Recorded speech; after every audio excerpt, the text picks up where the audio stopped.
Hello everyone. सो बहुत time के बाद एक वीडियो आ रहा है। एक्चुअली व्हाट हैपेंड, पिछले काफ़ी दिनों में मैं काफ़ी सारे कॉलेजेस में गया जहाँ पे मुझे एज अ गेस्ट लेक्चरर बुलाया गया था। और वहाँ पे बहुत सारे स्टूडेंट हैं जिनके क्वेश्चंस आ रहे थे कि सर हम लोग करियर चूज करने में बहुत ज़्यादा कंफ्यूज रहते हैं। प्रॉब्लम क्या हो रहा है कि इस क्वेश्चन का आंसर बहुत सारे लोगों ने दिया हुआ है, यूट्यूब पे बहुत सारी चीज़ें अवेलेबल है, बट जो उसका रूट है वो किसी ने बताया नहीं कि इसका रूट क्या है।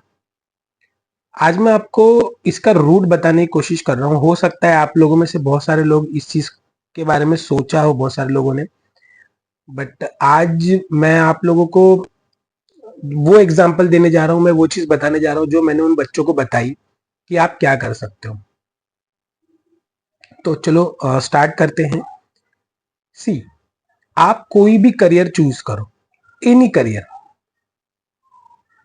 आप करियर चॉइस कैसे करते हो? फॉर एग्जाम्पल जैसे आजकल तो बहुत ज़्यादा टेक्नोलॉजी है, मोबाइल फोन्स आ गए हैं, इंटरनेट अवेलेबल है, तो लोगों को बहुत सारा मटेरियल मिल जाता है कहीं ना कहीं से यूज करने के लिए या देखने के लिए कि हम क्या कर सकते हैं।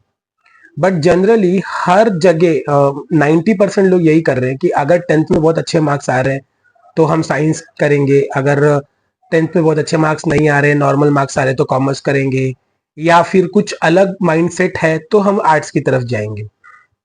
बट अब हम उनकी बात करते हैं पहले जो एकदम लोअर मिडिल क्लास बैकग्राउंड से हैं या मिडिल क्लास बैकग्राउंड से हैं, जिनके पास बहुत सारे पैसे नहीं है फीस देने के लिए। तो वो बच्चे क्या करेंगे? अब उनके साथ प्रॉब्लम क्या हो रहा है, उन्होंने एक कॉलेज, उनका लिस्ट में नाम आ गया, उन्होंने एक कॉलेज में एडमिशन लेना है। अब वो एडमिशन किस में ले लेंगे? बीएससी में ले लेंगे। बीएससी के बाद वो एमएससी कर लेंगे, या फिर वो 11 12 कॉमर्स करेंगे, फिर वो आगे क्या बोलते हैं बीकॉम करेंगे, प्लेन बीकॉम करेंगे, या फिर थर्ड ईयर में कोई स्पेशलाइजेशन कर लेंगे। मतलब यही सब चल रहा है मार्केट में। बट ये करने के पहले क्या कोई ये सोच रहा है कि मैं ये जो भी करने जा रहा हूँ इसका आने वाले आफ्टर 3 इयर्स, फॉर एग्जाम्पल अगर कोई बच्चा आज ट्वेल्थ का एग्जाम देके पास आउट हो रहा है तो उसको पता है क्या कि मैं ये जो भी एडमिशन लेने जा रहा हूँ आफ्टर 3 इयर्स ये मुझे क्या आउटपुट देगा? एग्जाम्पल, मैं आपको एक एग्जाम्पल लेके चलता हूँ। हम लोग ये पकड़ के चलते हैं कि 3 साल बाद आज कोई बच्चा ट्वेल्थ साइंस से करता है और 3 साल बाद वो ये सोचता है कि मैं बीएससी करके पास आउट हो जाऊंगा, तो उसके लिए मार्केट में क्या अपॉर्चुनिटी अवेलेबल है? कोई सोचता है क्या इस बारे में? नहीं सोचता है। इन अ सिमिलर वे, अगर कोई बच्चा कॉमर्स करने के लिए ट्वेल्थ कॉमर्स कर लिया तो एक्सेप्ट सीए बनेगा या एक्सेप्ट कुछ ऐसा एमबीए के लिए जाएगा, कैट सीटी क्रैक करेगा, कोई टॉप 10 कॉलेजेस में जाएगा एमबीए करने के लिए, उसके अलावा कुछ और है क्या माइंडसेट? तो हम लोगों में से कोई भी ट्रेंड एनालिसिस नहीं करता है इन सब चीजों का। और आजकल ट्रेंड एनालिसिस करना बहुत ही आसान है क्योंकि मार्केट में दुनिया भर के वीडियोस पड़े हुए हैं कि आने वाले 3 साल बाद क्या ट्रेंड होने वाला है। मैं आपको एक एग्जांपल लेके चलता हूँ। कोई भी बच्चा जिसने आज से 2 साल पहले या 3 साल पहले या 4 साल पहले ये जिसको समझ में आ गया होगा कि आने वाले 3 4 साल में एआई बहुत बूम करेगा, हर जगह पे एआई एआई चल रहा है, आर्टिफिशियल इंटेलिजेंस। और अगर उसने उस पर्टिकुलर एआई को लेके कोई कोर्स किया होगा या उसने उस पर्टिकुलर एआई को लेके कोई भी अपना स्किल डेवलपमेंट किया होगा तो आज उसकी डिमांड मार्केट में ज्यादा है इन कंपेयर टू अदर।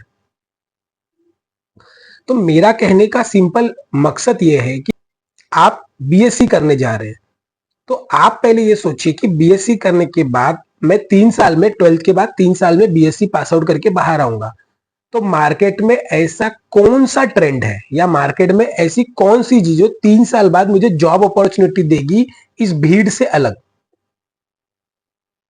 आपको ये एनालिसिस करना चाहिए। आप किसी भी स्ट्रीम से पढ़ाई कर रहे हो, स्ट्रीम उसमें मायने नहीं रखती, आप कैसे अपने आप को सेट करोगे।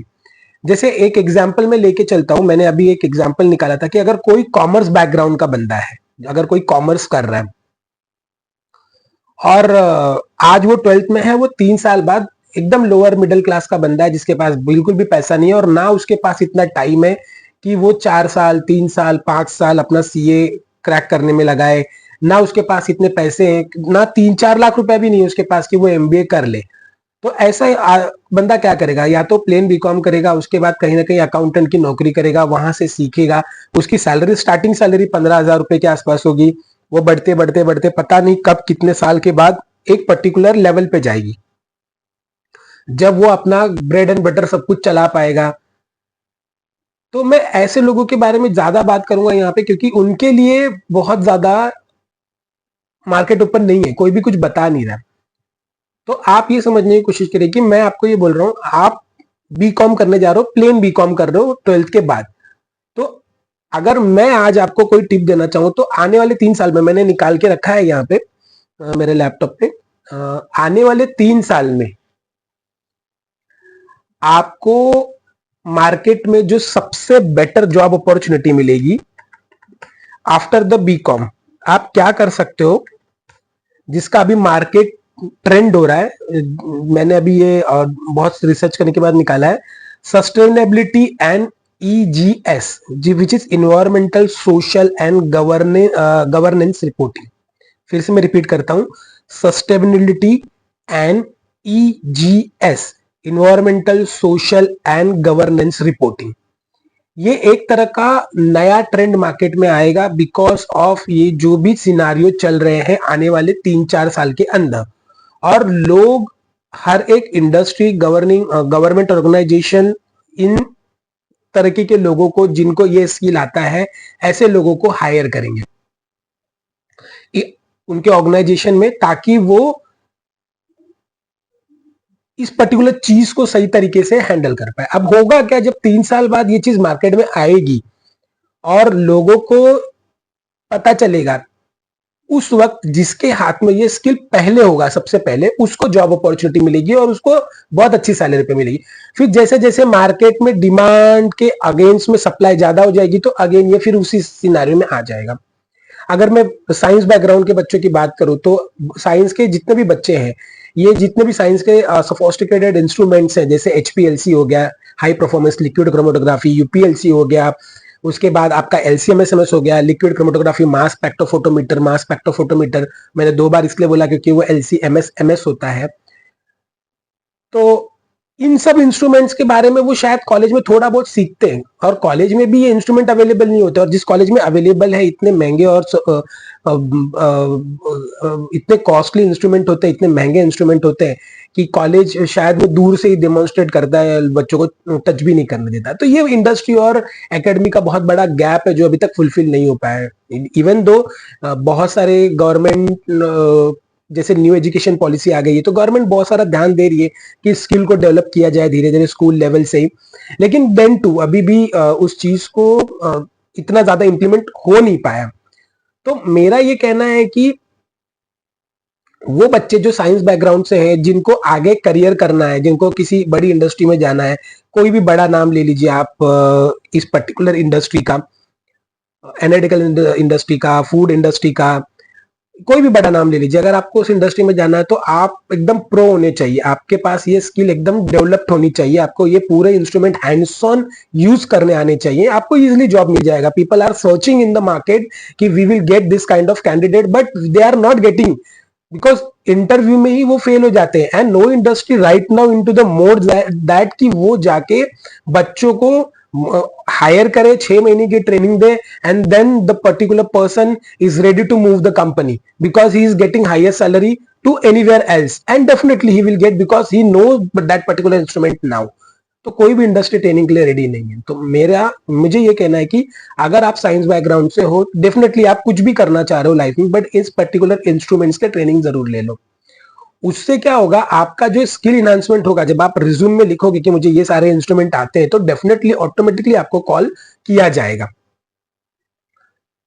अब हो क्या रहा है कि जैसे फूड टेक्नोलॉजी, अभी बहुत सारे स्टूडेंट है, कोई बीएससी फूड टेक कर रहा है, एमएससी फूड टेक कर रहा है, या एमएससी बीटेक फूड टेक कर रहा है, एमएससी ऑर्गेनिक केमिस्ट्री कर रहा है। तो इन लोगों के लिए भी आज, अब जैसे एफएसएसआई पिछले 7-8 सालों से 2017 2000 मेरे ख्याल से 14-15 से एफएसएसआई काफी 9-10 सालों से एक एग्जाम दे रहा है विच इज फूड एनालिस्ट।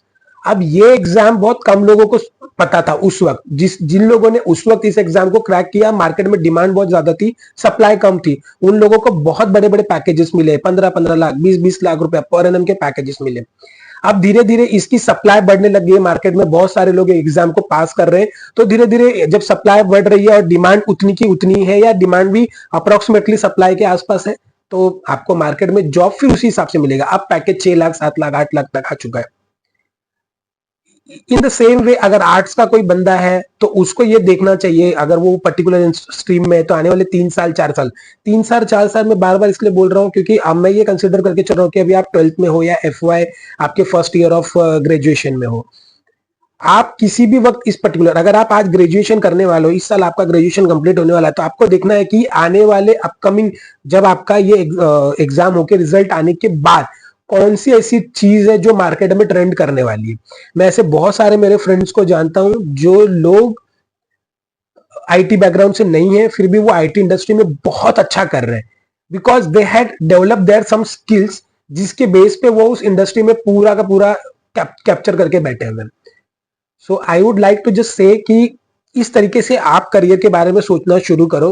पुराने तरीके बहुत हो गए कि एक टाइम था सब आईआईटी कर रहे हैं तो सब आईआईटी कर रहे हैं, आईआईएम कर रहे हैं तो आईआईएम कर रहे हैं, अगर क्या बोलते हैं बहुत सारे लोग हैं स्किल डेवलपमेंट के लिए वो आईटीआई करते थे। मतलब ये कुछ पुरानी ट्रेंडिंग चीजें हैं, पॉलिटेक्निकल कर लिया, मतलब ये सब जो चीजें कर रहे हैं ना लोग, ये बहुत पुरानी चीजें हैं।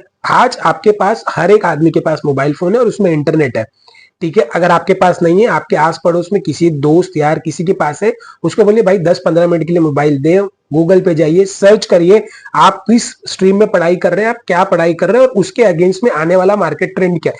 अगर आप फाइनेंस में है तो आने वाला मार्केट ट्रेंड क्या है फाइनेंस वालों के लिए, अगर आप फाइनेंस में तो आने वाले डिजिटली पूरा का पूरा सब कुछ मैनेज होने वाला है, ठीक है। एक टाइम था फाइनेंस में जब जीएसटी इंप्लीमेंट हुआ था, उस वक्त जीएसटी ज्यादा लोगों को समझ में नहीं आ रहा था। जिन लोगों ने जीएसटी के 8 दिन 9 दिन 10 दिन के कोर्स किए थे और जिनको जीएसटी थोड़ा भी आ रहा था, उस वक्त उन लोगों को हाई पैकेजेस पे बड़ी बड़ी इंडस्ट्रीज ने, छोटी मोटी इंडस्ट्रीज ने भी उनके लेवल के हाई पैकेज पे उठाया हुआ है। तो I just like to say that कि आपको इस तरीके से अपने करियर के बारे में सोचना है, इस तरीके से जॉब के बारे में सोचना है और इस तरीके से अपने आप को आगे लेके जाना है। अब बहुत सारे लोग ऐसे होंगे जिनको जॉब नहीं करना है, भाई मुझे जॉब नहीं करना है, I am going to do my independent business. So what kind of business now going to be trend after the 3 years 4 years, or if you are ready to do the business right now, then what kind of business is going to be trend।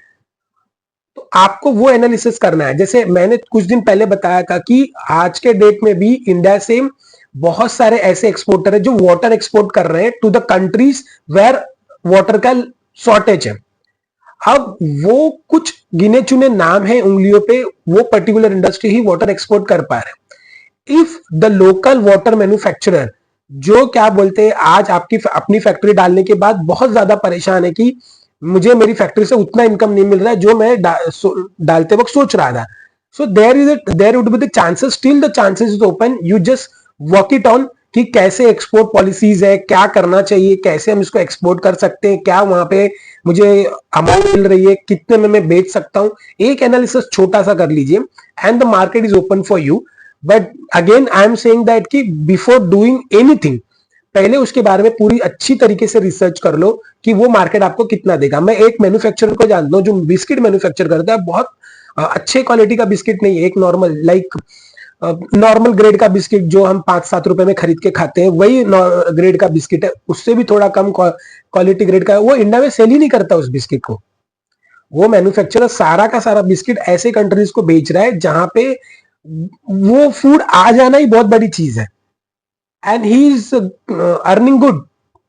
तो आपको पहले सोचना पड़ेगा what market trend, कौन सी country कहां पे export करना है, अगर इंडियन मार्केट में बेचना है तो क्या प्रोडक्ट होना चाहिए या कौन से प्रोडक्ट में लैकिंग है।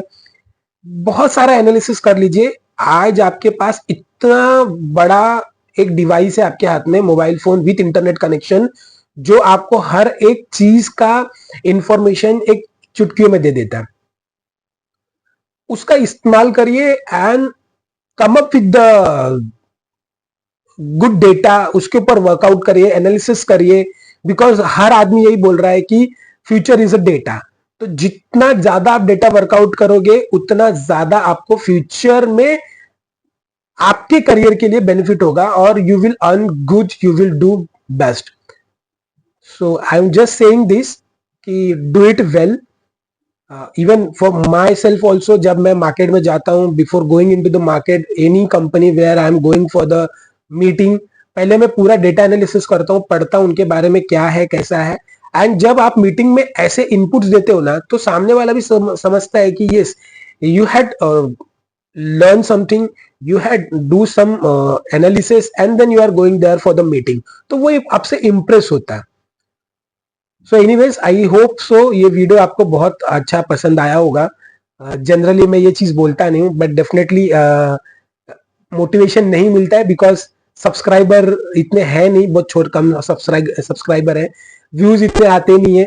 और मेरी भी गलती है, मैं भी इतने ज्यादा वीडियोस नहीं डाल पाता हूँ, बहुत ज्यादा हेक्टिक शेड्यूल होता है, टाइम नहीं मिल पाता है। बट आई विल ट्राई कि डेली तो नहीं, लेकिन डेफिनेटली वीक में 1 या 2 वीडियो में डाल पाऊं। So yes, again I am saying that subscribe करो, लाइक करो एंड शेयर करो, जितना ज्यादा हो सके उतना ज्यादा लोगों की हेल्प करो। Thank you.